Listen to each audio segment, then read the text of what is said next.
রুটি, পরোটা এবং গরম ভাতের সাথে যদি এরকম একটা ডাল হয় তাহলে তো জমে যায়। সব সময় তো এক রান্না খেতে ইচ্ছা করে না, অন্য স্টাইলে যদি ডাল রান্না করা হয় তাহলে তো জমে যায়। হ্যালো এভরিওয়ান, ডেজি কিচেনে স্বাগতম। সবাই কেমন আছেন? আশা করি সবাই ভালো আছেন। আমরা অনেক অনেক ভালো আছি। নতুন একটা রেসিপি নিয়ে চলে আসছি।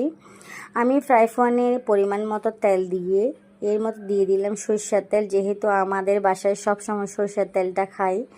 সরষের তেল দিয়ে দেওয়ার পরে গরম হবার পরে এর মধ্যে দিয়ে দিলাম পাঁচ ফোড়ন দিয়ে আমি দিয়ে দিলাম পেঁয়াজ কুচি, রসুন বাটা, স্বাদ মতো লবণ দিয়ে একটু ভালো করে কষিয়ে এক এক করে সব মশলা দিয়ে দিলাম।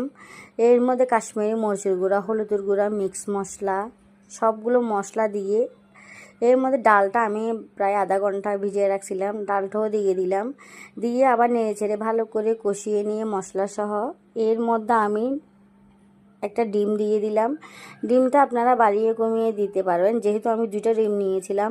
একটা ডিম নষ্ট পড়েছে আর একটা ডিম ভালো পড়েছে, সেই জন্য নষ্টটা ফেলে দিয়েছি। ডিমটা দেওয়ার পরে এর মধ্যে হালকা একটু নেড়ে দেওয়ার পরে এর মধ্যে আমি টমেটো, কাঁচা লঙ্কা দিয়ে দিলাম। দিয়ে দেওয়ার পরে আবার হালকা নেড়ে দিব, দিয়ে অল্প পানি দিয়ে ঢাকনি দিয়ে বসিয়ে দিব। আপনারা এইভাবে ডালটা একবার রান্না করে দেখবেন। আমি 2 রকমের ডাল দিয়েছি, যেহেতু আপনারা 3-4 রকমের ডালও দিতে পারেন। আমি দিয়েছি চনার ডাল আর মসুর ডাল। এর মধ্যে ডালটা যখন ফুটে আসছে একেবারে ঢাকনি সরিয়ে দিয়ে দিলাম ধনেপাতা কুচি, আর অফ ক্যামেরার মধ্যে আমি 2টা তেজপাতা দিয়ে দিলাম। এটা ভিডিও করতে মনে ছিল না। ডালটা কতটা লোভনীয় হয়েছে, একদম পানিগুলো যখন শুকিয়ে আসছে আমি উঠিয়ে নিচ্ছে কতটা ঘন। এটা সব কিছু দিয়ে আপনারা খেতে পারেন। আর কেমন হয়েছে সবাই একটু কমেন্ট করে বলবেন। কথা বলতে বলতে বিদায় নিচ্ছি। সুস্থ থাকবেন, ভালো থাকবেন। সবাইকে নমস্কার, বাই বাই।